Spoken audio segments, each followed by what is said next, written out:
here.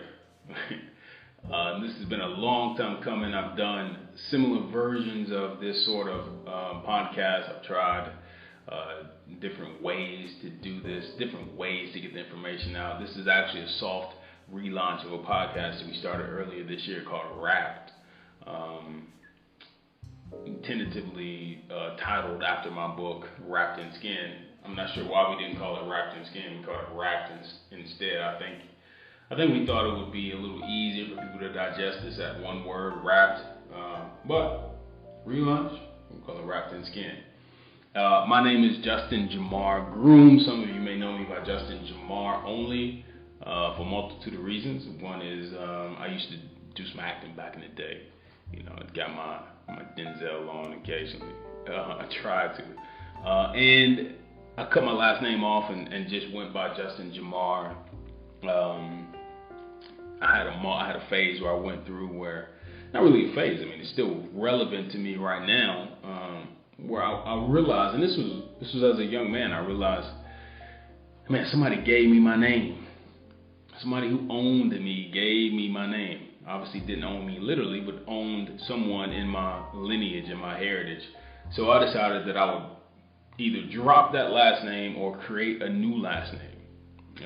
So I decided to drop it, but have since gained some insight, and after spending time with God on what I should do about that, I decided that regardless of where the last name comes from, I am not my last name, but I also have the ability to make my last name whatever it should be, and represent it the right way. All right, so that's the long and short of why some people call me Justin Jamar, some people call me Justin Grooms, some people call me Justin Jamar Grooms. Whatever you call me, just call me. All right. So we're going to talk about a lot of stuff. I'm going to primarily talk about the content of this book, Wrapped in Skin. And why am I going to primarily talk about this content? Well, because this content challenged me more than I ever would have thought. Right? I didn't set out to write a book. I had no desire to be an author. I didn't know if I could even accomplish the task of writing a book. But God said, I'm just gonna give you so much revelation that you're not gonna know what to do with it. So you're gonna have to have an outlet for it. So either you talk about it, or you write about it, or you do both. Well, at that point in time, I didn't have an outlet to talk about it, so I decided I was gonna write about it, and I wrote about it. And the revelations were not always in alignment with the way that I was raised, the things that I was taught. The way that I went about my life, the things that I believed, it was actually a lot of times quite the opposite of the way I was raised and the things I believed. I wrote this book. I've got several aunts, and I gave this book to one of my aunts, and she said, "Hey, listen, I love the book. It's amazing. But I just got this one problem. You know, there's a portion in here where you talk about Buddha and Jesus and you compare the two." And I said, "Yeah." She said, "I don't know about that." I said, "Well, did you read it?" She was like, I didn't get past that part where you started comparing Jesus and Buddha. So needless to say, there's some things in here that even my family had some trouble dealing with and had some trepidation about. But all that being said, we're going to unpack some of that content. I'm going to try to, I'm going to try to help some people. I'm not a pastor. I'm not an ordained minister. I'm not a therapist. I'm a concerned citizen. Concerned citizen of the kingdom of heaven.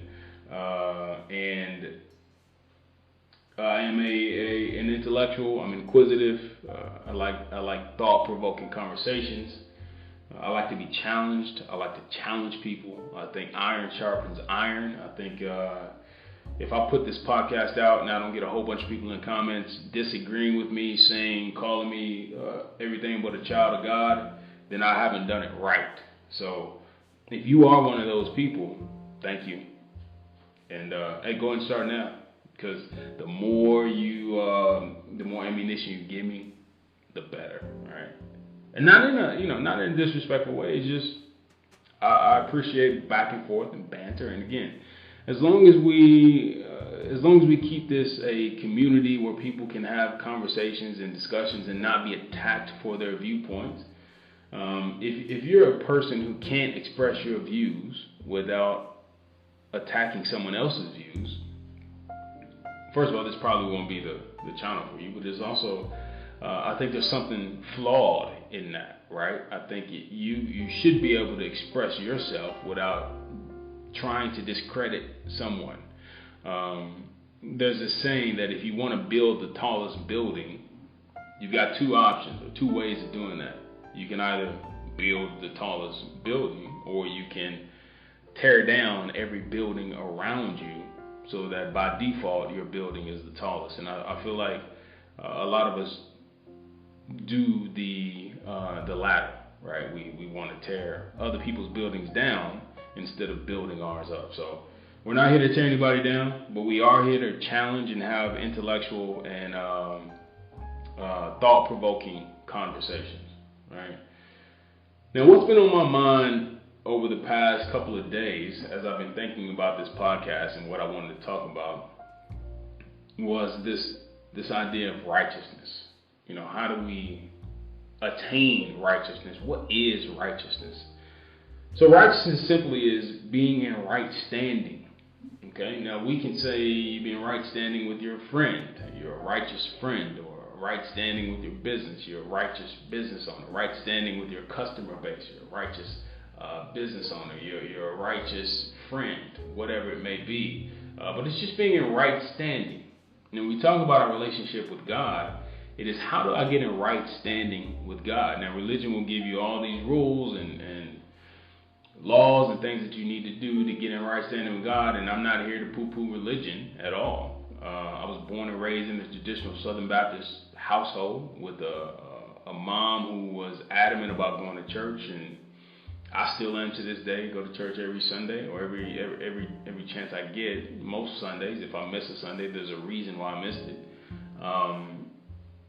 And so she taught us religion, right? She taught us rules and laws and ways to conduct ourselves. And I think that's important because, religion is simply anything you do consistently.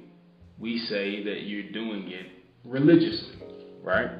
And if you do a thing religiously, that just means you've adopted a set of rituals that keep you disciplined and keep you on the right track, which is a good thing. Specifically when it comes to developing a relationship with God. So religion is good. And a lot of you watching this are probably not new believers. Whatever your faith is, you probably found this channel because or this podcast because you're in a certain space, right? You're not new to this. You're true to this, right? As a kid say. So this message may not be for you, but I'm here to help some people who are new and are trying to figure out, how do I develop a relationship with my Creator? How do I get into a place of right standing with my Creator? Now, when I was about 14 years old, I lost my mom, right? Most people, if you read this book, you know this. People who know me know that. Critical point in my life, obviously. Very traumatic experience. And right before that happened, I felt the call of God on my life to do something. It was the first time I really believed that I was here for a reason, that there was a purpose attached to my life. And it started my journey to try to figure out what that purpose was. So when I identified that I had a purpose, and being someone who was born and raised in a church, and went to church every Sunday, went to choir rehearsal on Tuesday, went to Bible study on Wednesday, went to prayer meeting on Thursday. In the summertime, we went to Bible competitions and competed with other churches on Bible topics. So I was the quintessential church kid. I grew up and born and raised in church. So clearly, when I'm hearing from God, that meant that, I'm supposed to be a preacher. I'm out. Not going to do that. I just could not see myself being a preacher or pastor, especially not when I was 14. I didn't even know what that meant. So I kind of put that on the back burner. But as I began to develop as a young man, coming to my own, I realized I had a pretty unique skill set.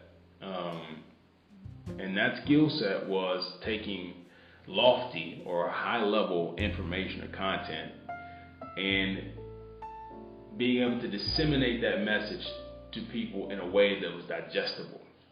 Okay? That is part of my gifting. Which is why it's crazy that I'm just now doing the podcasting thing. I tried to do my best in the book, and hopefully I accomplished that. But verbal communication is important as well. So what I'm trying to do right now is take this high level information, this stuff that could be religious content, and distill it down into a digestible format where you can glean something from it. Okay. So back to righteousness, being in right standing with God. If I were to be a pastor, my sermons would be extremely short. And the reason it would be short is because I believe there's 3 ways to obtain right standing with God initially.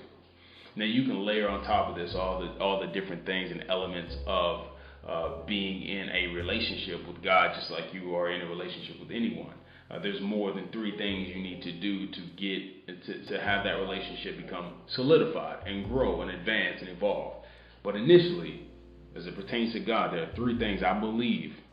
This is me, Justin Grooms, who believes personally there are 3 things you need to make sure you accomplish in order to get in right standing with God initially and get into a space where you can develop and your relationship with God can evolve. Those 3 things are: 1, don't hurt yourself. Meaning, I believe you were here for a reason. You're here for a very specific purpose. And with that, you are to do everything in your power to cultivate the body that you were given. We are spiritual beings having human experiences, meaning you were plucked from the spiritual realm, put into this physical body to accomplish certain things. And some of that is to steward this body that you've been given. So do no harm to yourself. Second thing, don't hurt other people. Just as I talked about what you are here to do, there are people here to do their thing as well, right? And so harming those people will get in the way of what God created them to do. Don't hurt yourself, don't hurt other people. That's 2. Number 3, and this is perhaps the most important thing: add more to the world than you take away, right? So there are certain things that you have intrinsically inside of you that you've been gifted with, that you and you alone are here designed to do. And you should be adding those things to the world. Now, I like to talk in analogies, right? Analogies helps people comprehend some of this information. And I like to think that, we as humans are akin to, if you could think about this, think about yourself as an automobile, right? And let's say you go purchase an automobile and you get in it. You getting in it is you as a spiritual being getting inside of your human or physical vehicle. And you've been given this vehicle, or you've purchased this vehicle, and it is your responsibility to upkeep it, maintain it, and get as many miles out of the vehicle as possible, right? You do that in a number of ways. You change the oil, you rotate the tires, you make sure that the fluid levels are where they need to be, you take it in for regular maintenance, you listen and you're in tune with things that are going on within the vehicle that may be giving you signs that things are about to break down, and so you can be proactive and get it fixed before it does break down. So that's, again, the way you are to steward your body, right? You get in the vehicle, you take care of the vehicle, you maintain the vehicle. That's number 1. Number 2, you start to drive. You start down the road, down the journey, down the path, and along the way, you're going to see other vehicles, right? You're going to see people who are also trying to steward their vehicle the best way that they can. So you want to make sure you don't crash into any of them. Maybe when you pass by them, you give them a wave and a smile, encourage them. Maybe you honk at them. Maybe you get over so they can pass you if you're going slower than they are. But you do it all with encouragement and with a good mindset and a good attitude. Because why? Because they're on the same path as you are. Now, their car may look different. They may be going a little faster, a little slower than you. But at the end of the day, you're still on the same road, right? So that's number 2. The third thing, add more to the world than you take away. Well, imagine you got packages in your vehicle. Every vehicle on the road you see has something inside of it, right? Now, your packages are those packages that you had when you get inside of the vehicle. Now, some of those things you had when you got inside the vehicle, some of those things you accumulated along the way, we call those things knowledge and wisdom. And the goal is to, as you're traveling down this road that we call life, you start to drop off some of your gifts to people who need it. You start to pull up to places because you recognize that they are in urgent need of that thing that you have in your trunk, or they're in urgent need of that thing that you have in the passenger seat. You can see it. You can see that they are destitute, that they are hungry, that they need exactly what you have. Now, how irresponsible would it be to see that someone needs what you have in your vehicle, and your sole purpose is to distribute the gifts that you have in your vehicle? And you see someone who needs it, or you see a group of people who needs it, and you decide, I'm just going to drive past this person because I don't feel like stopping today. I don't like the car that they're in. You know, I don't like the way they looked at me when I drove by. So I'm just going to keep this gift to myself, right? And what tends to happen is most of us do that. We drive down our road of life in our vehicle that has been gifted to us by the one who created and designed us for our purpose. We have all these gifts in our vehicle, and we get to the end of the road with all the gifts still in our vehicle. And that, to me, is a shame, that we get to the end of the road with our gifts still in us.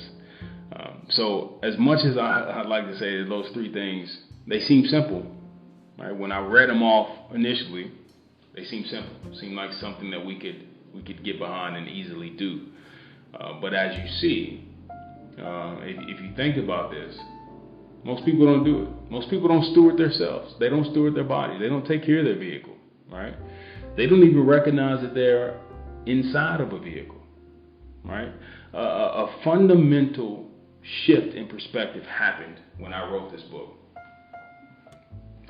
That fundamental shift was the understanding that I am a spiritual being having a human experience, meaning I'm a spirit in a body and not a body with a spirit. I'll say that one more time. I am a spirit in a body. I am not a body with a spirit. That is fundamentally different. And if you think it's the same, that's kind of where we part ways. All right. So we'll unpack that a lot more as well. But I really want you to start thinking about those 3 things. That is, to me, the foundation of the beginning of your relationship with God. It takes away this fear that I'm going to say the wrong thing. I'm going to do the wrong thing. I have led up to this point a sinful, quote unquote, sinful lifestyle. There's no way God is going to allow me to be in communion with Him, develop an intimate relationship with Him, because I've done so much wrong. And that is quite the opposite, right? Whether you believe that you have sinned and fallen short, or what we call it in church circles, sinned and fallen short of the glory, there is a path back to it. All right, and that path is just recognizing that, again, here I am, only because God willed it to be so, and I'm still here breathing. If you're still watching this, you're here breathing, you're here alive in this moment because there's still things left for you to do. I don't care if you're 4 or 40, there are things left for you to do if you're breathing and blinking and watching this video. You still have gifts inside of you. They're all in your car. They're all in your vehicle. Not one person got into their vehicle without packages or gifts. Every person got into a vehicle with gifts. If you're driving a Prius, that Prius is packed with gifts. If you're driving a Suburban, that Suburban's got some gifts in it. Packed or not, there's some gifts in it. Right? Now it's up to you to, first of all, identify what those gifts are and how to deploy it, and who to deploy it to. I used to believe purpose was one thing, that we were created to do this one thing called purpose. What I've come to understand is that purpose is dynamic. It is ever changing. It evolves. So there's not just one gift, and there's not just one opportunity for you to deploy your gifts. There's going to be multiple opportunities for you to deploy your gift. Whether or not you do it is completely up to you. I can't stress this enough. God loved you so much that He said, and look, I just want to clear this up. I know a lot of people don't do this or feel the need to do this, but He, she, Creator, I am, all that is.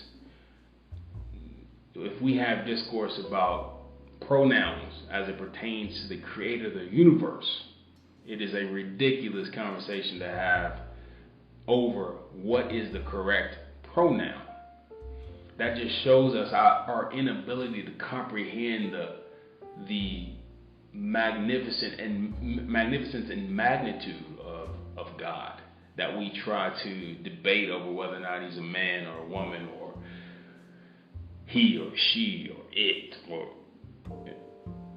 He is that He is, I am that I am. Nothing that we can come up with will encapsulate what God is. All right, so don't get hung up on the pronouns. I say he because that's the way I was raised. But if you say she, if you say it, if you say universe, I don't listen. That's not my fight. That's not anything that I'm concerned about. What I am concerned about is your soul and the understanding that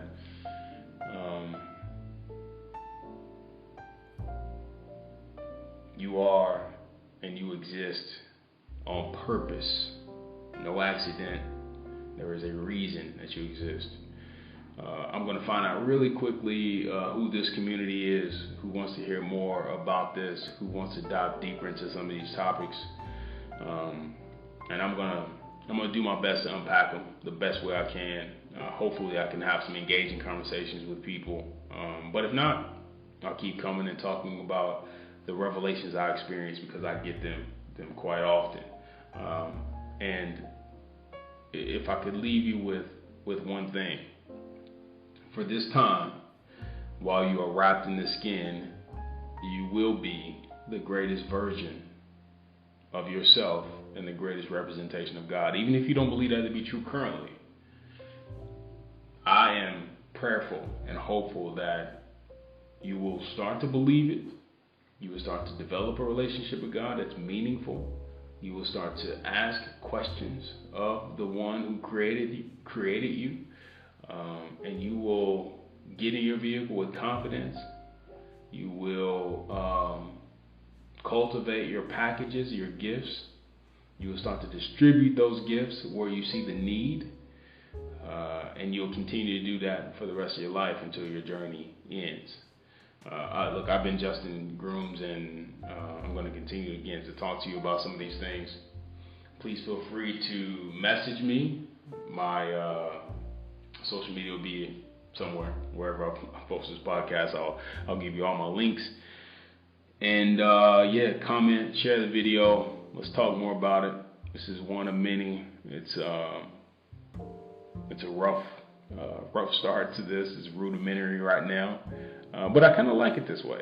I just want you to be clear on what I'm talking about, and I don't need the fancy accoutrement to talk about God and my Creator. And again, I don't want you to think that this is just going to be conversations about God and spirituality. That is what's most important to me, and everything that I do outside of that, whether it be business or relationships or friends or hobbies or interests, travel, whatever it is, there's going to be some element of God involved, because I love God, right? And I am constantly evolving, constantly getting revelation, constantly trying to become a better version of myself, and ultimately become the best version, the version that God envisioned before I was even birthed into this world.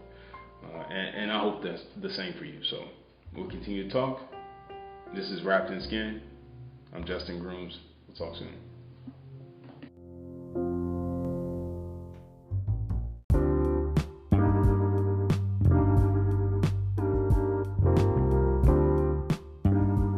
That's a wrap for this episode, pun intended. I want to thank you for joining us. We hope that you learned something about yourself. Hopefully you heard something that you had otherwise never thought of in that way. We welcome your comments. Please share, subscribe, talk about this with your friends. Our goal is to talk next time about something that you want to hear specifically. So comment, message us, email us. Let us know what you want to hear, what you want us to talk about, what you thought about this episode. And we'll catch you next time. That'll be good.